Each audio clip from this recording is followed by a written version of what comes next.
another sensitive issue is the issue of taxation. And of course, we've seen that collaboration or attempted collaboration by the FIRS and MATAN. MATAN is Market Traders Association of Nigeria. We did bring you that report here on Business Morning a couple of weeks ago when the FIRS executive chairman was in Lagos to meet with market traders. And they showed those cards and all of that. And a lot of conversation has come out of that. The pros, the cons, the necessity, the not necessity about that action and that drive. But let's have Mr. Emmanuel Onosomi now join us. He's the lead partner at Cardinal Professional Services at Anderson to tell us perhaps some of the pros and cons and if there's a weak point that we should pursue. Good morning, Mr. Onosomi. Thank you so much for your time. Yeah, good morning, Edie. Thank you for having me.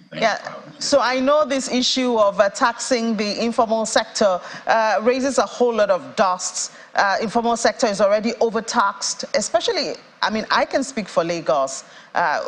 We see, especially the market women, the transporters, public transports guys, we see how they are giving ticket here, ticket for keeping their trays, ticket for stopping here. I mean, we all see those things. And so a lot of people have the opinion that already the informal sector is overtaxed with their little income or revenue that comes to them. So why does the FIRS need to come into this scene again? You know, and of course the FIRS will tell you they're trying to increase their tax net. After all, they have a target of 7.5 trillion naira for the second half of this year. How are they going to do it if they don't do things like this? So you weigh in and tell us the pros, the cons, and perhaps a way to balance it out. Okay, thank you very much, Edie. And thank you for having me on the show this morning once again.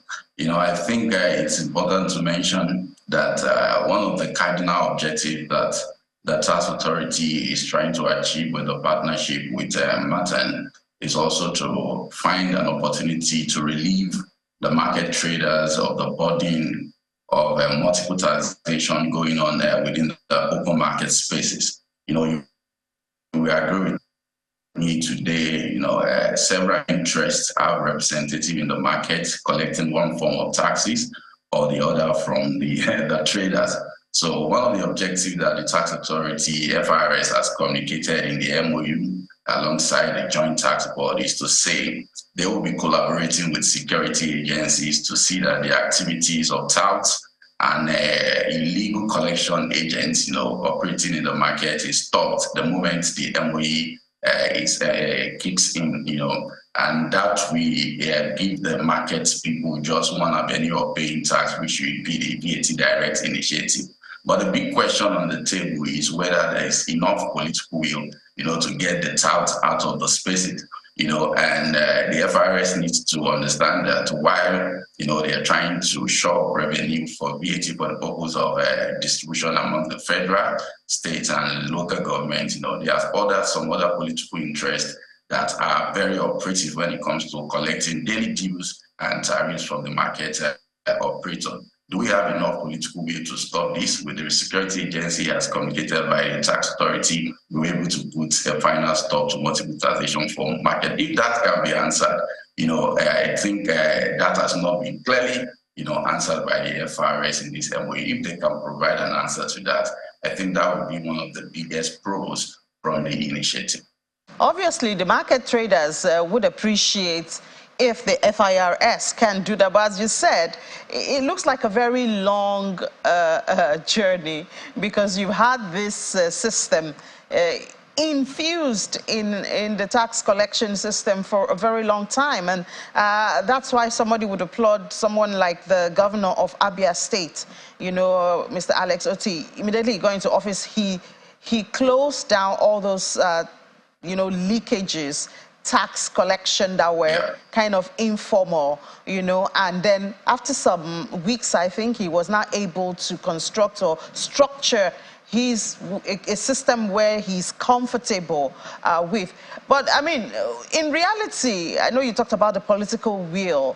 How do you think this can be implemented in a state like Lagos, where we know that that informal sector is really receiving punches, you know, from all those tickets and all of that? Yeah, so even beyond the political will, you know, there is also the aspect of, you know, what type of taxes, you know, to be collected. You know, the state government wants to be careful about the efficiency of META. You know, the data has it today that about 65% of Nigerian economy is contributed from the informal sector. And as of today, when we are computing our GDP figure, you know, we don't put in any figure from the informal sector, largely because, you know, the data are not very reliable. The Nigerian Bureau of Statistics has not been able to get any form of reliable data from the informal sector. So the state government will also be wary to say, if we go the route of MATAN, how efficient is the process that the FIRS and MATAN want to put in place to ensure that, you know, the 40 million membership of MATAN are disclosing their right amount of revenue, you know, and MATAN loyalty is not first to their membership than to the government. You know, those kind of concerns are there that may then make the state government or the local government to have a different posture as against the posture of the federal government when looking at what the FRS is trying to achieve. Remember that VAT is just a type of tax. You understand? The VAT is just a type of tax, apart from which is being paid by the consumers of the product, the customers. What about the taxes that these informal sectors are expected to be paying, the personal income taxes that they're expected to be paying to the state government as the form of their own, you know, contribution to development within the economy? So the way the FRS has communicated is that when the VAT direct initiative comes in, then there will be no any form of tax going on in the market space. I doubt if the state government will be too or completely, you know, aligned with that landing when it comes to tax collection. So in a place like Lagos State government, we've seen how, you know, some of the informal tariffs that are going on in the market have been reported to the state government, maybe not likely as efficient as possible, but we still see room for better collaboration. I think JTB is trying to agree everybody on this. So the question on the table now is that is the state government okay with the fact that the collection of VAT should suffice from open market operations and there will be no other tax that will be collected? But if they are not able to get to that agreement, you know, there will still be some other taxes going on at the state level, because of the truth, the state government has the legal room to ask the market to pay their personal income taxes. I wonder if this is another assignment to Mr. Taiwo Oyedele, who has recently been made the chairman of the Tax Reform Committee. Perhaps he could be a coordinating factor in the midst of all of this, you think? Yeah, so that is where Mr. Taiwo Oyedele's work is review and recommend. You understand, largely. You know, he will definitely look at the entire, you know, and his team will be looking at the entire landscape and try to see, you know, area of contradictory policies and whether we can align some of this policy. And in addition to this, you know, the state government may also be looking at, you know, the issue of efficiency in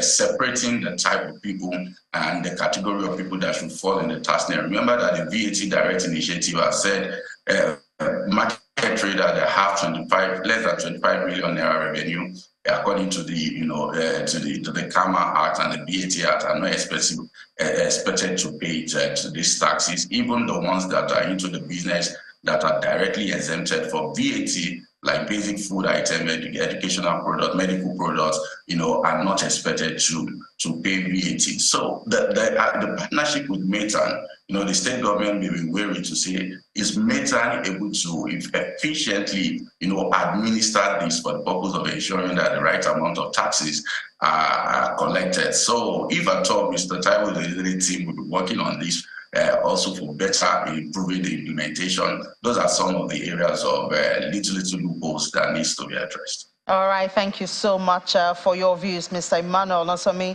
lead partner at Cardinal Professional Services at Anderson. Thank you very much, Jennifer. Bye.